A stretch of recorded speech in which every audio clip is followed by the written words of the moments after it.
Right now, as you sit reading these words, you are hurtling through the infinite darkness of space at a speed that would make a fighter jet look like it's standing still.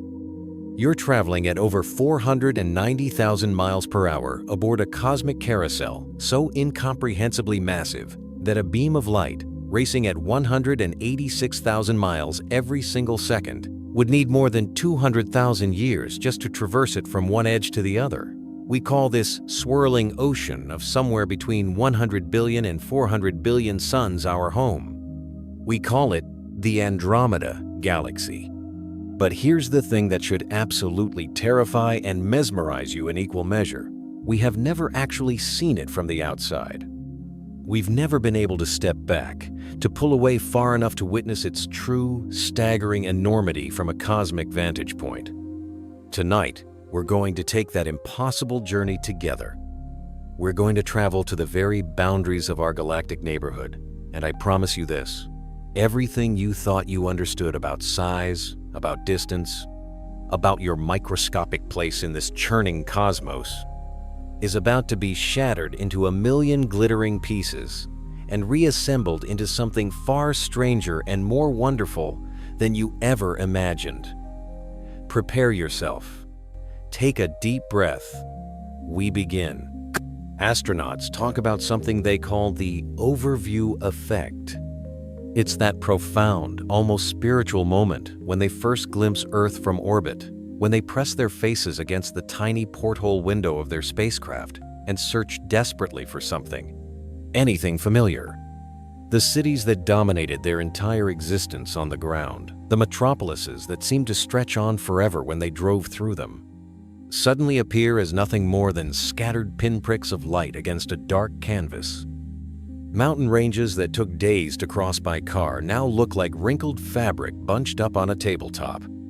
They squint down at the surface, their eyes scanning frantically, hoping to spot their hometown, their neighborhood, maybe even the street where they grew up, where their family still lives. But here's what shocks every single one of them, without exception, every time. They can't see their house. They can't see any house. They can't see individual buildings at all. From just 250 miles above the surface of our planet, a distance that seems laughably small compared to the scales we're about to discuss, every single structure that humans have ever built simply vanishes into invisibility. The resolution of the human eye, refined over millions of years of evolution to spot predators in tall grass and fruit in distant trees, utterly fails at this distance.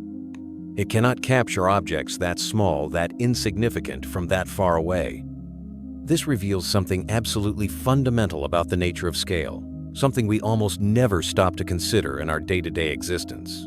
Distance doesn't just make things smaller. It erases detail entirely. It obliterates meaning. From the International Space Station, entire neighborhoods disappear like they never existed. Major cities that house millions of people become fuzzy, indistinct patches of brown and gray. Entire countries blur together into smears of green vegetation and brown earth spread across the planet's curved surface. What seemed impossibly, incomprehensibly large when you walked across your backyard, when you drove across your state, when you flew across your country, suddenly proves impossibly, incomprehensibly small when viewed from space. Now imagine pulling back even further, retreating from our planet like a camera slowly zooming out in a movie. At 1,000 miles up, entire states fade into vague, indistinct shapes. Their borders, so important to us down here, so worth fighting over throughout human history, become completely arbitrary and invisible. At 10,000 miles, continents themselves start merging together into that famous blue marble, that iconic photograph that changed how humanity thought about itself, floating in an ocean of perfect, terrifying blackness. The Earth that felt infinite when you walked across your backyard to get the mail, when you drove for hours to reach the next city, when you flew for a day to reach another continent, now fits comfortably, almost insultingly, in your field of view. You could cover it with your thumb held at arm's length. But this perspective trick, this cosmic optical illusion, works both ways. It cuts in two directions simultaneously. Just as we shrink to nothing when viewed from above, the space around us, the emptiness that surrounds our tiny rock, grows more vast, more incomprehensibly enormous, more mind-destroyingly immense than our poor evolved monkey brains were ever designed to grasp. That darkness surrounding our planet, that void that seems like nothing at all, stretches in every conceivable direction for distances that make the width of Earth seem like a single grain of sand on a beach that extends to infinity. Consider this thought experiment and really try to visualize it, because it's important. If you could somehow shrink the entire Earth down to the size of a marble, a small glass sphere sitting on your desk that you could roll around between your fingers, the nearest star to our sun would still be over 4,000 miles away from that marble. That's roughly the distance from New York City to London. Your marble Earth would sit utterly, completely, devastatingly alone in an empty space stretching farther than the distance from one side of the United States to the other. The isolation is staggering. The loneliness is cosmic. The emptiness is absolute.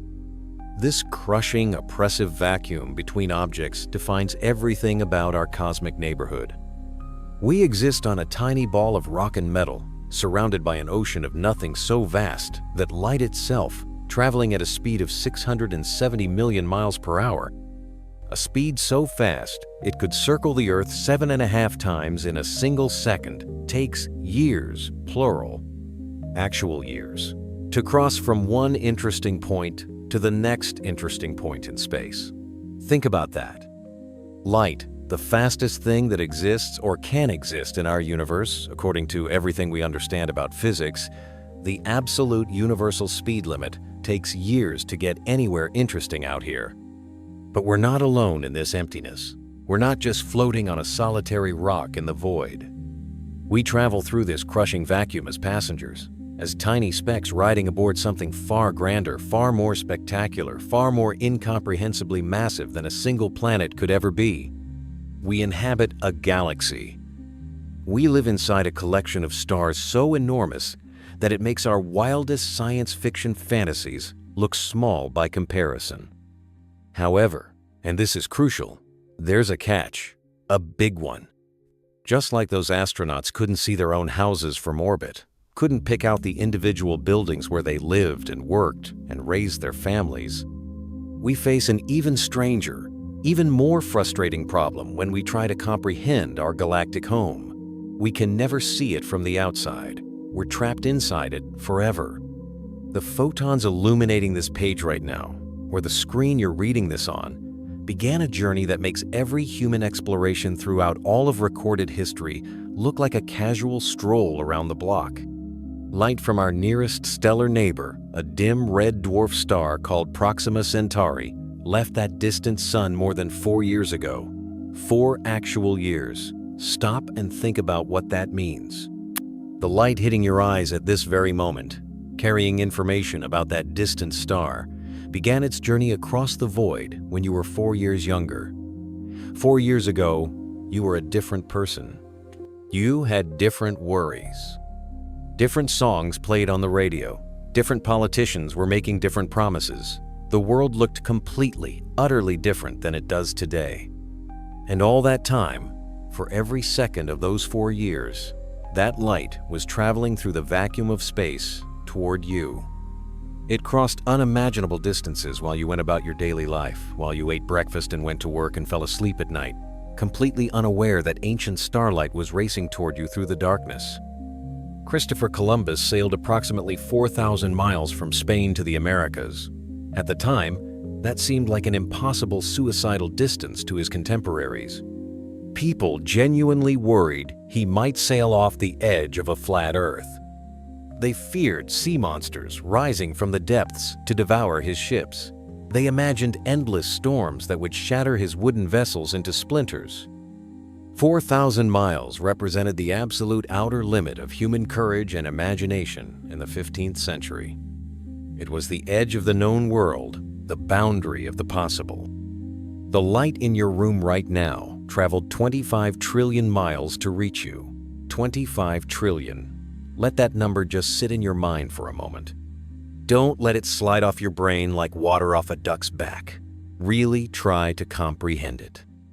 If you could somehow drive a car at highway speed, let's say 70 miles per hour for 24 hours a day, 7 days a week, 52 weeks a year, without ever stopping for gas or food or sleep or bathroom breaks, it would take you more than 40 million years to cover that distance.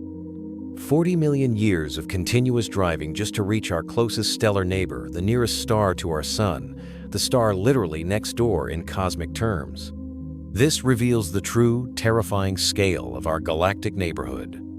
Those stars that appear as tiny, insignificant pinpricks of light in our night sky, barely visible against the darkness, actually shine as massive nuclear furnaces.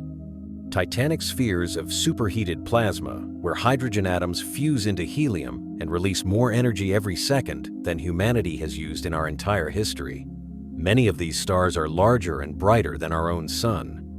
They look small, they look insignificant, they look like nothing at all, only because of the absolutely breathtaking distances involved. Space stretches so incomprehensibly far between stars that light, remember, the fastest thing in the universe, the absolute speed limit of reality itself, requires years or decades or centuries to make the crossing from one sun to another.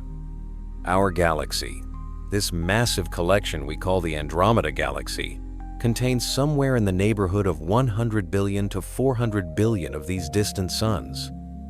Nobody knows the exact number. It's genuinely impossible to count them all. Some of these stars shine from just a few light years away, relatively speaking. Others blaze from distances of 100,000 light years or more, so far away that the light we see from them today left those stars before modern humans even existed. Each one of these distant suns pumps photons into space continuously, sending light racing across the void in all directions, including toward us.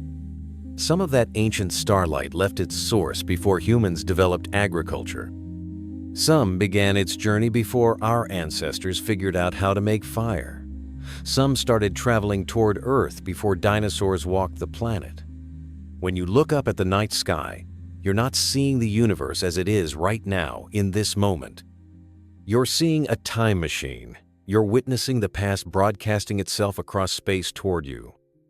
The stars you observe might have exploded into supernovas centuries or millennia ago, but their final light is still traveling toward you, carrying messages from a cosmos that no longer exists in that form. This creates a strange, almost dreamlike situation. We live inside something so vast, so monumentally enormous, that we can never, ever see it all at once. We can never step back and take it in with a single glance. We experience our galaxy like ants crawling across the surface of a giant clock, able to examine tiny portions in great detail, able to measure individual gears and springs, but utterly unable to step back and witness the complete mechanism, to see how all the pieces fit together into a functioning whole. The light from the far edge of our galaxy has been traveling toward us for over 200,000 years. 200,000 years. It's been crossing the void since before anatomically modern humans existed, carrying information about places so distant, so impossibly far away, they might as well exist in a completely different universe entirely. Those distant regions of our galaxy are so far removed from us in space and time that they have no practical connection to our existence whatsoever. Imagine holding a single grain of sand between your fingers. Feel it there. Notice its tiny weight, so small it barely registers against your skin. This grain measures roughly 1 millimeter across, maybe less. You could lose it in the carpet and never find it again, even if you searched for hours. You could accidentally inhale it. You could blow it away with a gentle breath. It represents one of the smallest objects you can comfortably handle with your bare hands without specialized equipment. Now, and this is where things get interesting. Let this grain of sand represent the entire Earth. Every mountain range, every ocean, every city, every building, every person who has ever lived, every thought that has ever been thought, every dream that has ever been dreamed. All of it gets compressed into this tiny speck of silicon dioxide. A whole world, our world, shrinks down to something you could accidentally inhale without noticing.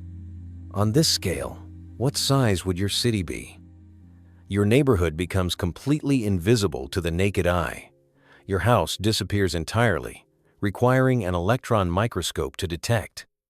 Your city, even a major metropolitan area like New York or Los Angeles or Chicago, shrinks to a microscopic bump on the surface of this sand grain. You'd need laboratory equipment just to prove it exists at all. But we're only getting started with this exercise. We're barely scratching the surface of cosmic scale. If Earth shrinks to sand grain size, our moon becomes a tiny pebble, maybe the size of a small piece of gravel, floating about 20 feet away from the sand grain. Not miles, not hundreds of yards, just 20 feet. You could walk that distance in a few seconds. The sun, our massive life-giving star, the object that dominates our existence so completely, we literally can't survive without it, transforms into a beach ball positioned half a mile down the road. Half a mile. That's a 10-minute walk. Jupiter, the largest planet in our solar system, a gas giant so enormous that over 1,300 Earths could fit inside it, grows to the size of a large marble rolling around 3 miles from your position. These distances already stretch beyond comfortable human experience. Half a mile feels manageable. You could walk there easily. 3 miles requires a decent walk, maybe 45 minutes on foot, but it's totally doable. But here's where the scale starts to break our brains completely. The nearest star, Proxima Centauri, that closest stellar neighbor we talked about earlier, now sits 125,000 miles away from your sand-grain Earth. You couldn't drive there in any reasonable time frame. You couldn't fly there in a commercial airliner, even if it could somehow survive in the vacuum of space. You'd need a rocket ship, actual space travel technology, just to reach our nearest stellar neighbor in this sand-grain universe we've created. And even with a rocket, even traveling at tens of thousands of miles per hour, it would take you months or years to make the journey. This scale model reveals something absolutely shocking, something almost impossible to accept about the nature of space and our place in it.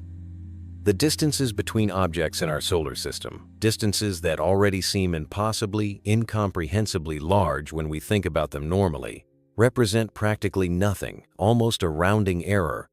Compared to interstellar space, the vast emptiness between star systems.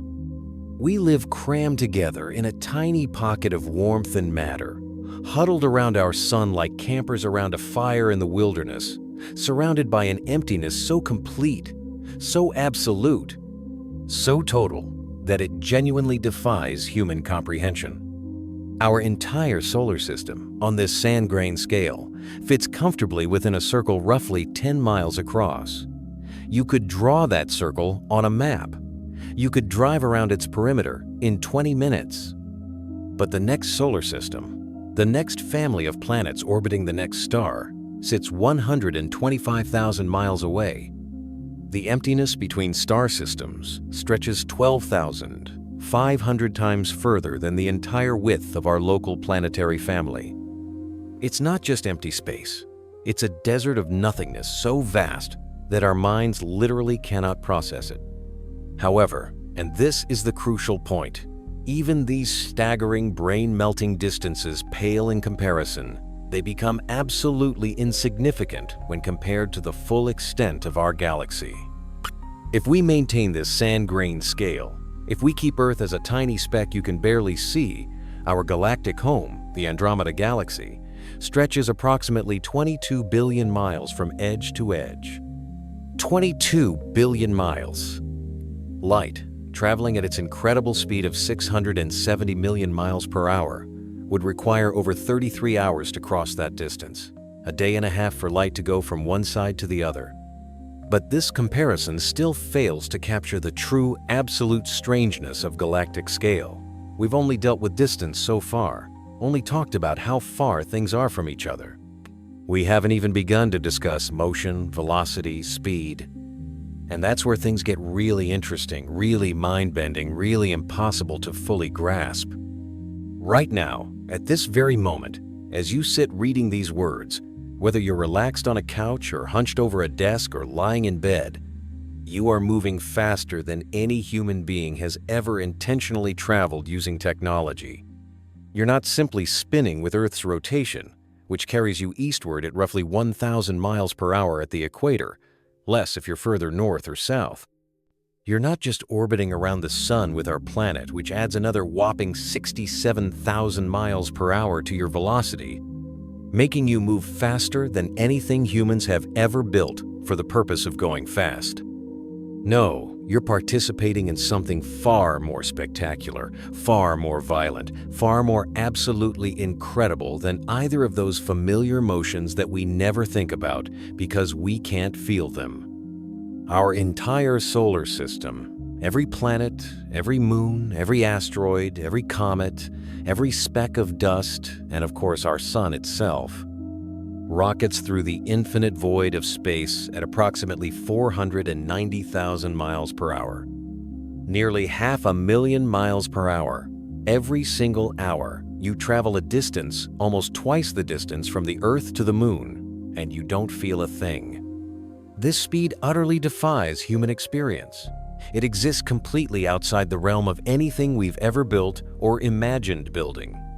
The fastest jet fighters ever constructed reach roughly 1,500 miles per hour at maximum speed, and they can only maintain that for minutes before running out of fuel. The supersonic Concorde passenger jet, that beautiful feat of engineering that's no longer in service, managed about 1,350 miles per hour. Space rockets, the most powerful vehicles humanity has ever created, achieve maybe 25,000 miles per hour when escaping Earth's gravitational pull. And even that incredible speed, a speed that seems impossible when you really think about it, represents barely 5% of how fast you're actually moving right now, sitting perfectly still in your chair. What drives this incredible velocity? What force pushes us through space at such devastating speed? The answer is both simple and cosmically terrifying. We orbit something. Our sun, along with its entire family of planets, moons, asteroids, comets, and all the dust and gas that fills the space between, wheels around a gravitational center point located roughly 2.5 million light-years away from us.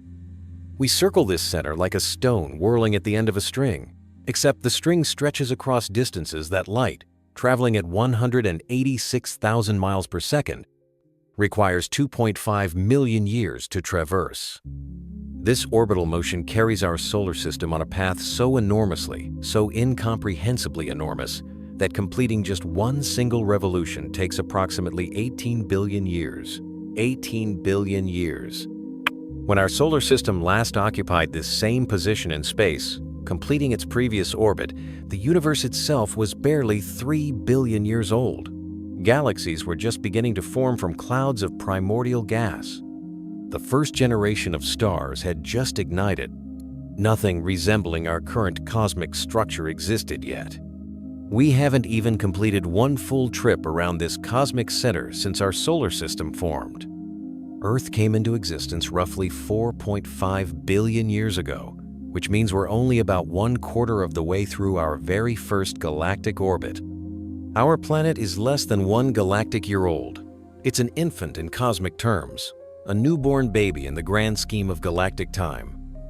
This puts our entire existence, everything that has ever happened on Earth, into genuinely humbling perspective. All of human history, from the first stone tools chipped by our distant ancestors in Africa to the space telescopes we've launched beyond our solar system, has occurred during less than 1/1,000,000th of a single galactic orbit. Rome rose to dominate the known world and then collapsed into dust.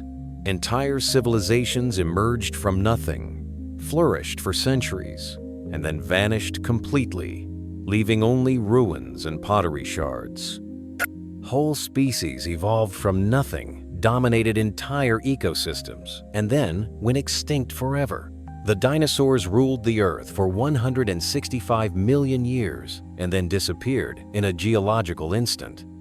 All of that, every single thing that has ever happened on our planet, all while we move through just the tiniest, most insignificant slice of our cosmic neighborhood, like a car that's barely pulled out of the driveway on a cross-country road trip. But what exactly sits at the center of this vast orbital dance? What massive object, what cosmic monster possesses enough gravitational pull to drag our entire solar system and hundreds of billions of other solar systems around in this slow, stately, billions of years long procession? The answer involves something so extreme, so bizarre, so fundamentally weird that it literally warps the fabric of space and time itself. For most of human history, for thousands upon thousands of years, we believed with absolute certainty that we occupied the center of all creation. This wasn't arrogance, exactly. It was just common sense based on what we could observe. Earth sat motionless beneath our feet, while the sun, moon, planets, and stars wheeled around us in perfect circles, rising in the east and setting in the west with clockwork regularity. This made perfect, logical sense. We could feel no motion beneath our feet. We observed celestial objects rising and setting like they were on some cosmic carousel. Obviously, we reasoned with impeccable logic given the available evidence. Everything else must be moving while we remained stationary at the cosmic center, the pivot point around which reality itself rotated. This comfortable assumption, this reassuring belief that we mattered on a cosmic scale, lasted until astronomers developed better instruments and started measuring things more carefully, with more precision, with more attention to detail. First, in a development that shocked and appalled religious authorities, they discovered that Earth actually orbits the Sun rather than the reverse. This demotion stung badly. It hurt our cosmic pride, but at least we consoled ourselves. Our Sun might still occupy the center of something larger, something more important. Maybe we weren't at the center of everything, but surely we were at the center of something. Then, in 1925, astronomer Edwin Hubble made a discovery that shattered even this modest, humble hope, this last remaining shred of cosmic significance we'd been clinging to. Hubble studied distant fuzzy patches of light that astronomers had been observing for years, objects they called nebulae. He used the most powerful telescope available at the time, the 100-inch Hooker telescope at Mount Wilson Observatory in California, to examine these nebulae more closely than anyone had ever managed before. What he found shocked the entire scientific community and changed our understanding of the universe forever. These nebulae weren't clouds of gas within our own galaxy, as everyone had assumed. They were actually entire galaxies themselves, separate island universes containing billions of stars, located at distances so vast they made the space between stars look tiny by comparison.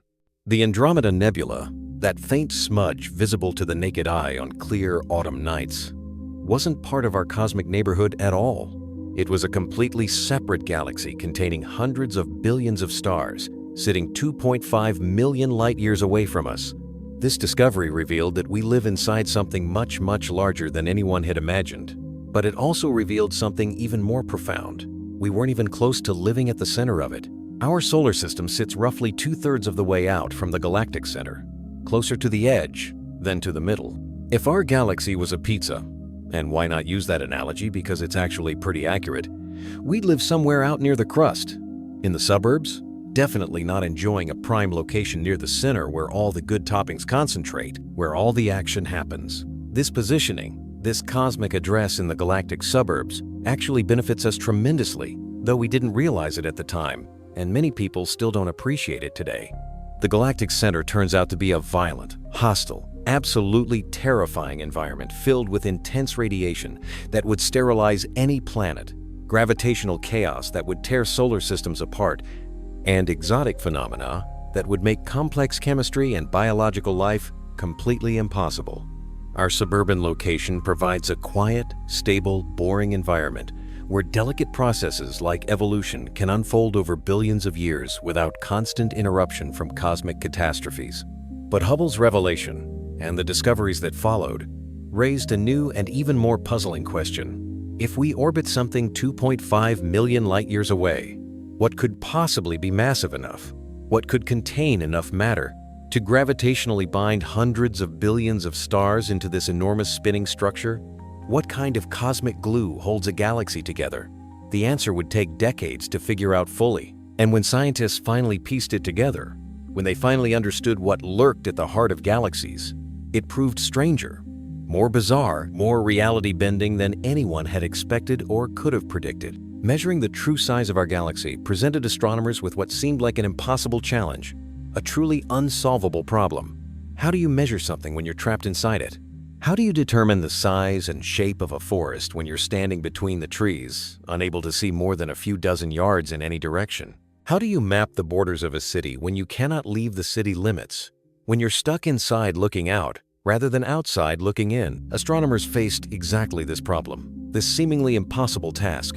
When they tried to figure out how big our galactic home actually was, what its true dimensions were, they needed to get creative, to think outside the box, to come up with clever, indirect methods. Edwin Hubble and other astronomers solved this puzzle using an ingenious trick, a method so clever it's still taught in astronomy classes today.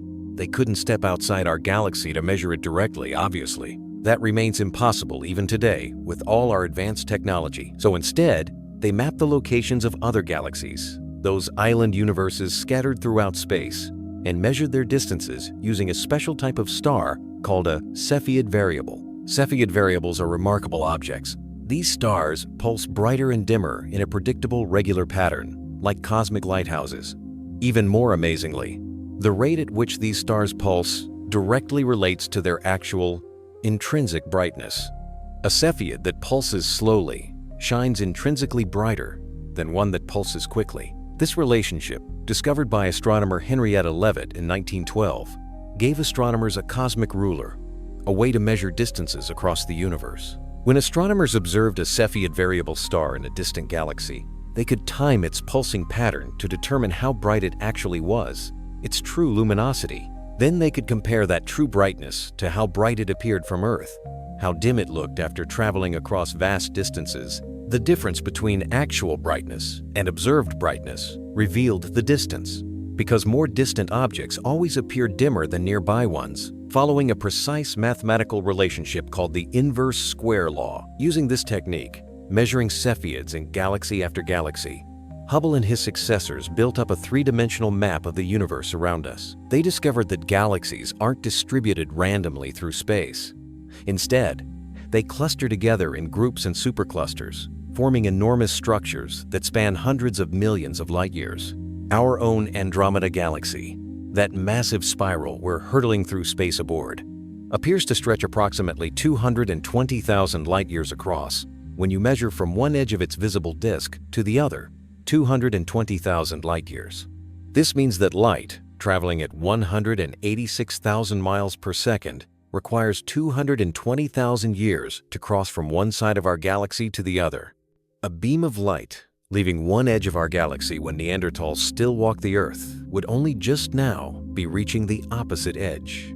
This measurement shocked everyone when astronomers first calculated it. 220,000 light years exceeded every previous estimate of galactic size by absolutely enormous margins.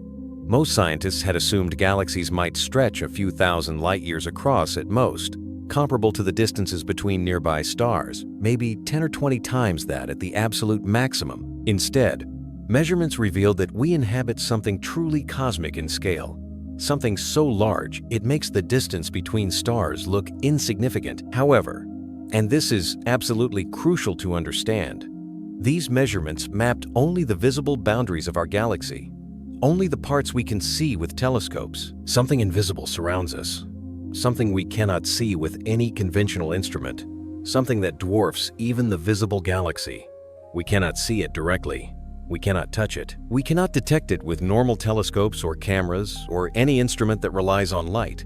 Yet this mysterious substance outweighs everything visible in our galaxy by a ratio of roughly 6:1. Stars, planets, gas clouds, dust particles, black holes, and all the normal matter we can observe account for only about 15% of our galactic home's total mass.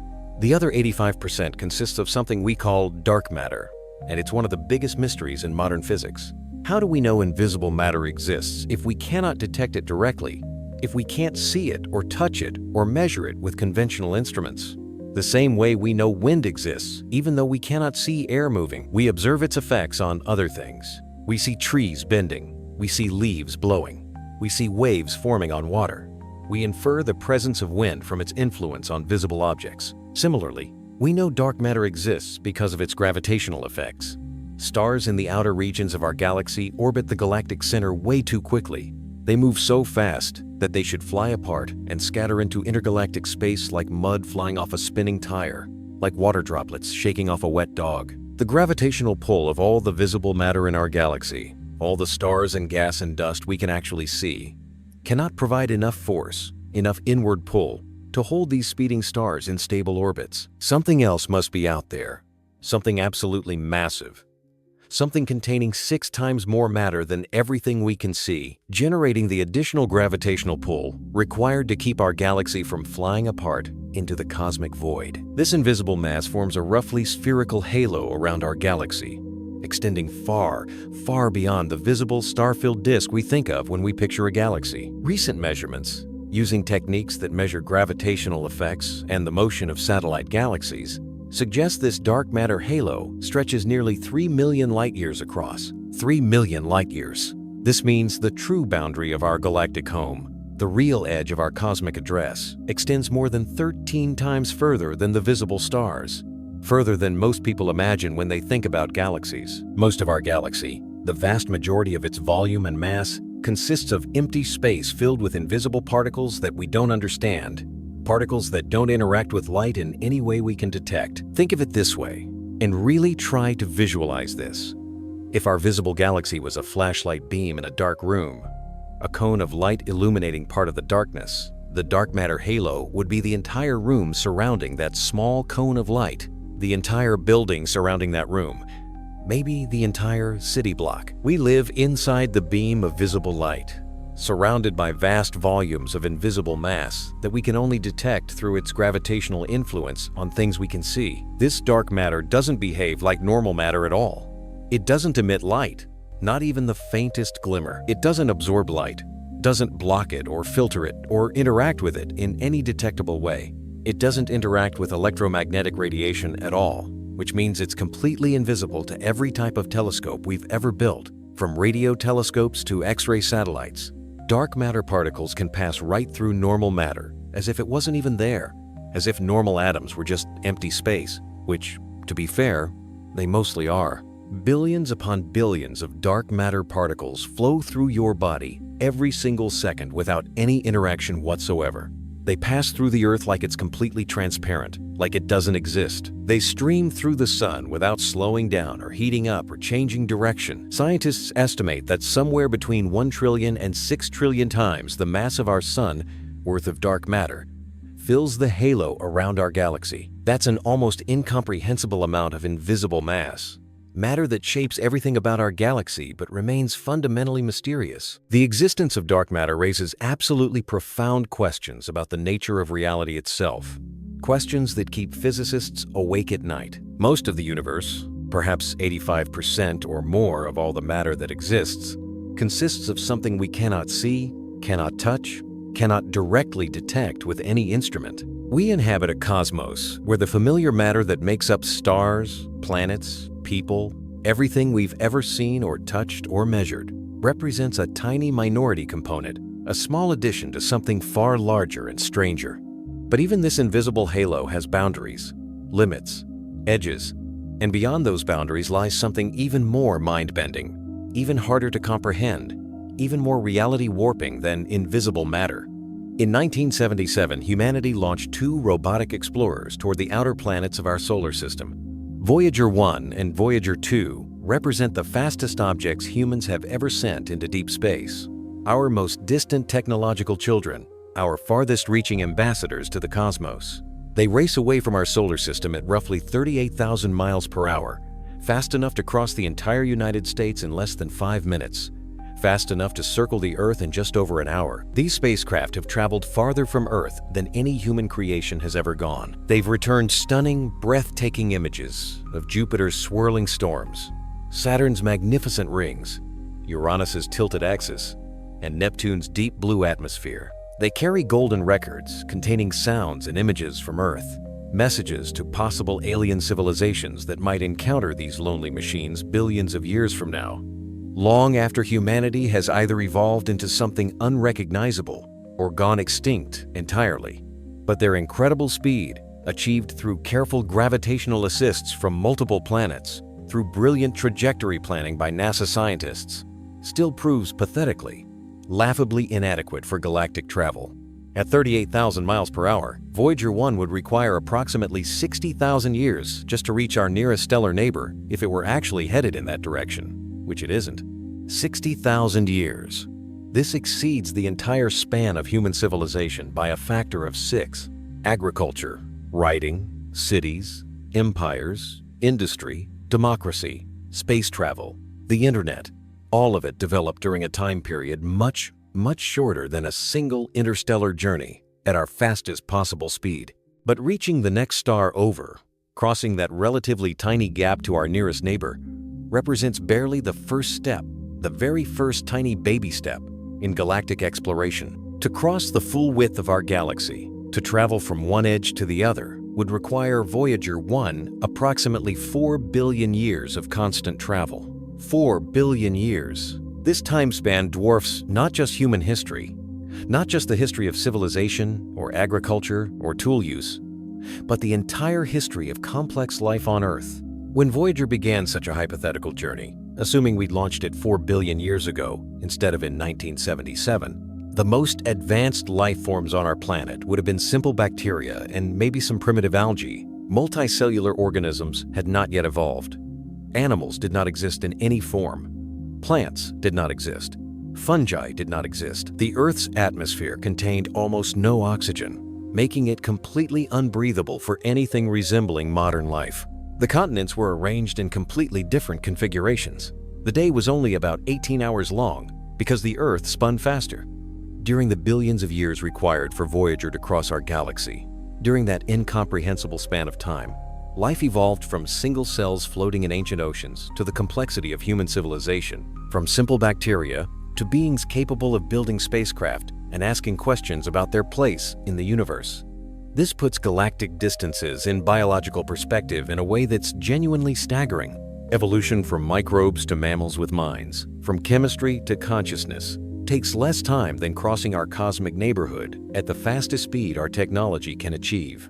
This calculation assumes Voyager could somehow maintain its speed indefinitely, forever, without running out of fuel, without breaking down, without colliding with anything, without succumbing to the slow degradation of its components over billions of years.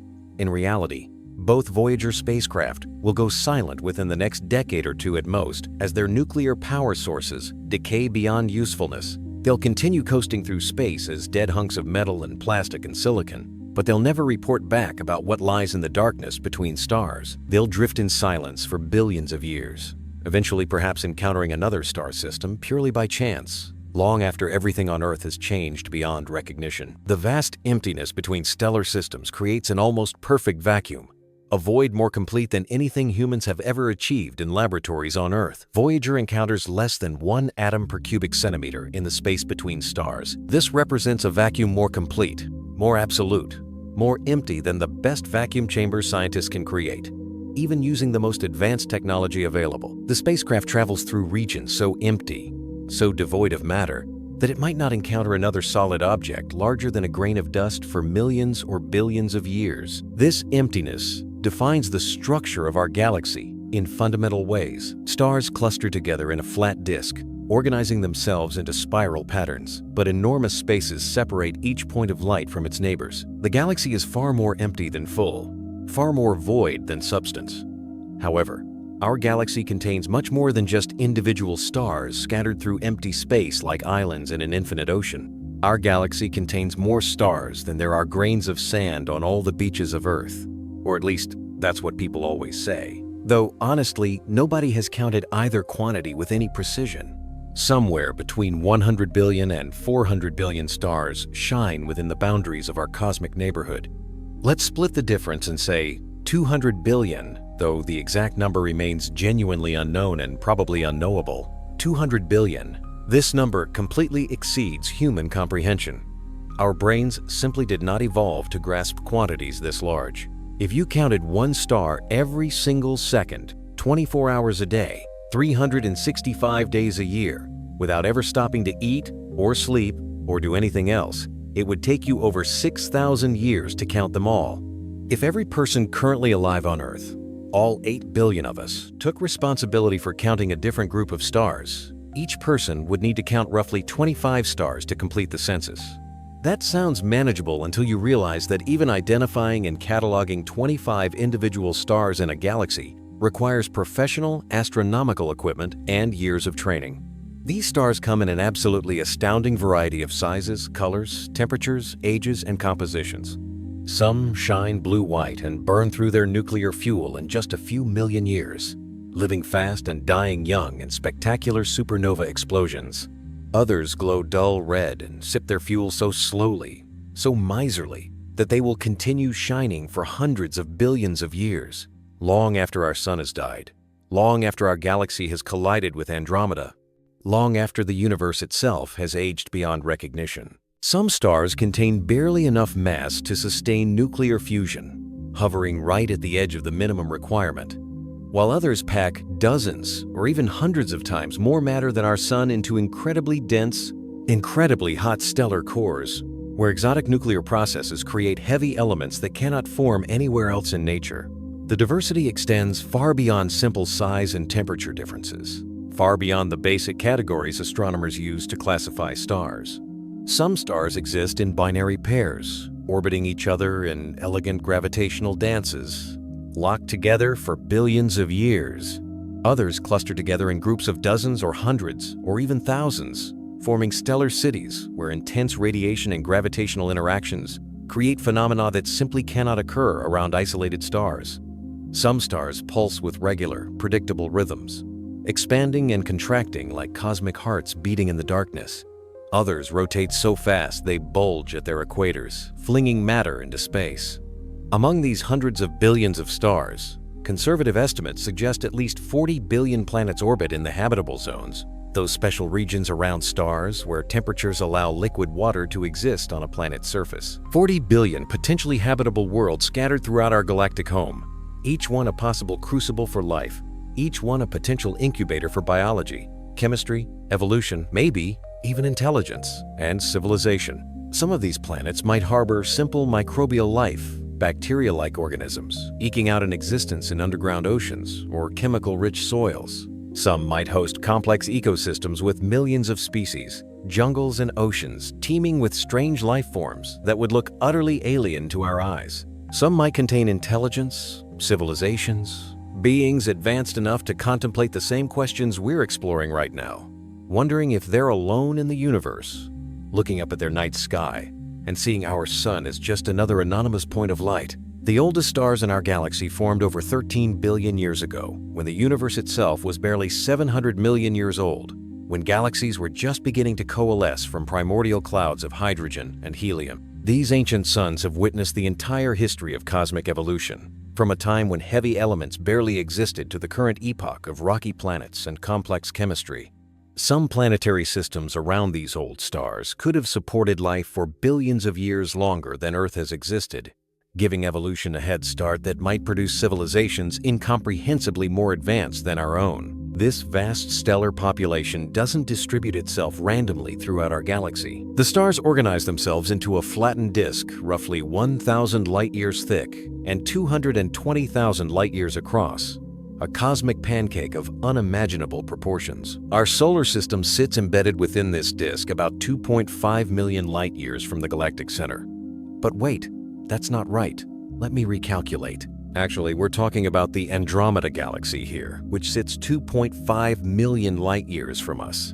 Within Andromeda, if we imagine living there, we'd sit some distance from its center, in a similar suburban location to where we actually live in the Milky Way. From our hypothetical position within Andromeda's disk, we'd see the concentrated glow of billions of distant stars. When we look toward the galactic center, this would create a bright band arching across our night sky, similar to the Milky Way we actually see from Earth. We'd be looking edge-on through the flat plane of our galaxy, seeing the combined light of countless suns too distant to resolve individually, too far away to see as separate points even with powerful telescopes. But these hundreds of billions of stars represent just the beginning of our galactic inventory, just the most obvious component of a structure far more complex and dynamic than a simple collection of suns. Our galaxy spins like a vast cosmic pinwheel, rotating in the darkness. But its rotation follows rules completely unlike anything we experience on Earth. Rules that seem to violate common sense until you understand the physics involved. When a record spins on a turntable, all points on the record complete one revolution in exactly the same amount of time. The center and the edge rotate together, maintaining their relative positions, staying synchronized. The whole thing moves as one solid object. But our galaxy behaves entirely differently. Stars closer to the galactic center orbit much faster than stars farther out, like runners on a track where the inside lanes move at higher speeds than the outside lanes, or like planets in our solar system where Mercury orbits much faster than Neptune. Different parts of the galaxy rotate at different speeds, creating what astronomers call differential rotation. A solar system positioned near the galactic center might complete one orbit every few 100 million years, while a system in the outer regions might take 1 billion years or more. This means the galaxy doesn't rotate as a solid object. It's more like a fluid, swirling and churning, with different regions moving at different rates. This differential rotation has profound consequences. It means that stars currently near each other in space will drift apart over cosmic time. The patterns of constellations that seem permanent from human perspectives will completely rearrange themselves, will become utterly unrecognizable within just a few million years. The Big Dipper, Orion's Belt, the Southern Cross, all those familiar patterns we've named and told stories about for thousands of years, all temporary arrangements that will dissolve and reform into completely different shapes. At the exact center of our galaxy, at the gravitational heart of this entire massive structure, lurks something so dense and powerful that it warps the very fabric of space and time into impossible configurations. A supermassive black hole, a gravitational monster containing somewhere between 100 million and 200 million times the mass of our Sun, compressed into a region smaller than our solar system, sits at the core of Andromeda, holding everything together through its immense gravitational pull. 100 million suns. Try to even begin to comprehend that mass. This gravitational monster exerts such powerful attractive force that it holds our entire hypothetical galaxy together, binding hundreds of billions of stars into a single rotating structure that maintains its cohesion over billions of years. A black hole this massive creates effects that utterly defy normal experience, effects that sound like science fiction but represent verified reality. Near its event horizon, that point of no return beyond which nothing can escape, not even light traveling at maximum speed, space itself gets stretched and twisted into shapes that have no equivalent in our everyday three-dimensional experience. Time runs slower than it does here in the outer reaches of the galaxy. Clocks would literally tick more slowly near this black hole than they do wherever you are reading this. If you could somehow survive near the event horizon, which you absolutely could not, you'd age more slowly than people back home. We cannot see the black hole directly, obviously, because it traps light along with everything else that ventures too close, because the definition of a black hole is that it doesn't emit or reflect anything. But we can observe its effects on nearby objects with terrifying clarity.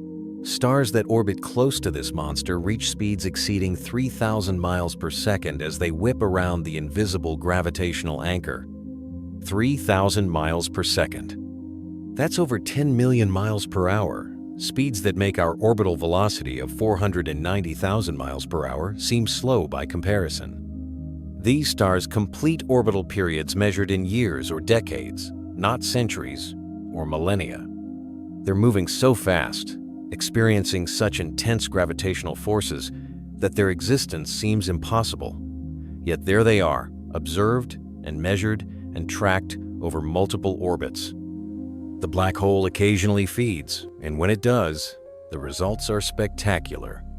When gas clouds, or even entire stars, wander too close to its gravitational grasp, they get torn apart by tidal forces, shredded into streams of matter that spiral inward toward the event horizon. As material spirals inward, friction heats it to temperatures of millions or even billions of degrees. This superheated material glows brilliantly in X-rays and radio waves and other forms of high-energy radiation before disappearing forever beyond the point of no return, vanishing from our universe into a region where physics as we understand it breaks down completely. This central black hole likely formed early in our galaxy's history, growing from a smaller seed, perhaps just thousands or millions of solar masses, by consuming gas, dust, and stars over billions of years. As it grew larger, its gravitational influence expanded, allowing it to capture and organize the matter that would eventually become our spiral galaxy. In a very real sense, the black hole created the galaxy, or at least provided the gravitational framework around which the galaxy could form. We've explored the components of our galaxy, the stars and gas and dark matter and central black hole. We've talked about its size and rotation and structure. But we face a unique problem that no other astronomers in the hypothetical universe would share. We live inside the thing we're trying to study. We're trapped within its boundaries.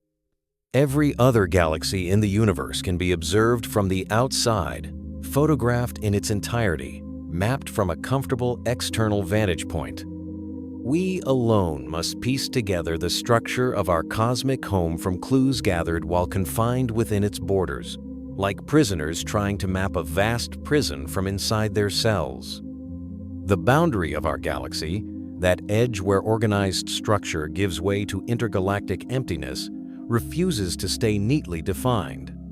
For decades, astronomers assumed that our galaxy's stellar disk ended at a well-defined edge, perhaps 100,000 or 110,000 light-years from the galactic center. Beyond this point, they expected to find only empty space, maybe a few stray stars that had been ejected, maybe the occasional globular cluster. But observations have shattered this comfortable assumption again and again. Stars belonging to our galactic disk have been discovered at distances far exceeding what was once considered the absolute limit. The known boundaries of our cosmic home keep expanding as our telescopes improve and our detection methods become more sensitive. Even more surprisingly, measurements of our galaxy's dark matter halo suggest it extends nearly 3 million light-years from our center, reaching almost halfway to the Milky Way galaxy, our nearest large galactic neighbor in this thought experiment. The true boundary of our galactic domain, the real edge of our cosmic address, might stretch far beyond anything we currently measure. And this raises a fascinating question. Where does our galaxy end and intergalactic space begin? If our dark matter halo extends 3 million light-years while the Milky Way's halo extends a similar distance from the opposite direction, these halos might already be touching, already overlapping.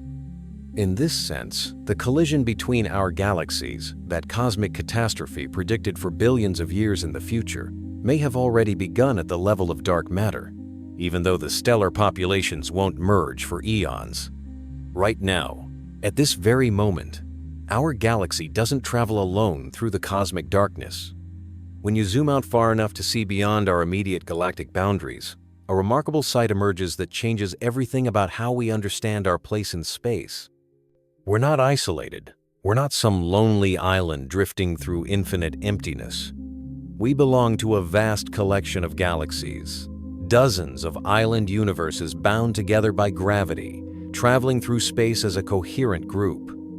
This is the local group, a cosmic neighborhood containing more than 80 known galaxies, maybe hundreds more that we haven't discovered yet because they're too small or too dim or too far away to detect easily. The local group spans roughly 10 million light-years across, and at its heart sit two dominant members, two massive spirals that dwarf most of their neighbors, the Andromeda Galaxy and the Milky Way galaxy. These two giants, separated by 2.5 million light-years of mostly empty space, dominate the gravitational landscape of our cosmic neighborhood. Together, they contain perhaps 90% or more of all the visible matter in the local group. Everything else represents small change, cosmic debris, tiny satellite galaxies, and dwarf galaxies orbiting around these two massive structures. But our local group represents just one small cluster in a much vaster cosmic architecture, one neighborhood in a city that extends for hundreds of millions of light years in every direction. And that cosmic city, that vast web of galaxies and galaxy clusters, tells a story about the universe that transforms everything we thought we knew about reality itself. We are passengers on a cosmic journey that began 13.8 billion years ago and will continue for trillions of years into an unimaginable future. We inhabit a galaxy of breathtaking scale and complexity, a structure so vast that light requires hundreds of thousands of years to cross it, so massive that it contains hundreds of billions of stars, so ancient that it has existed for most of cosmic history. And yet, for all its immensity, for all its incomprehensible scale, our galaxy represents just one ordinary member of a population containing trillions of similar structures scattered throughout the observable universe. We are simultaneously insignificant and miraculous, tiny beyond measure, yet privileged to exist in an age when we can contemplate these cosmic questions, when we can measure the universe and begin to understand our place within it. The universe is larger, stranger, more wonderful, and more terrifying than our ancestors ever imagined, and we've only just begun to explore it.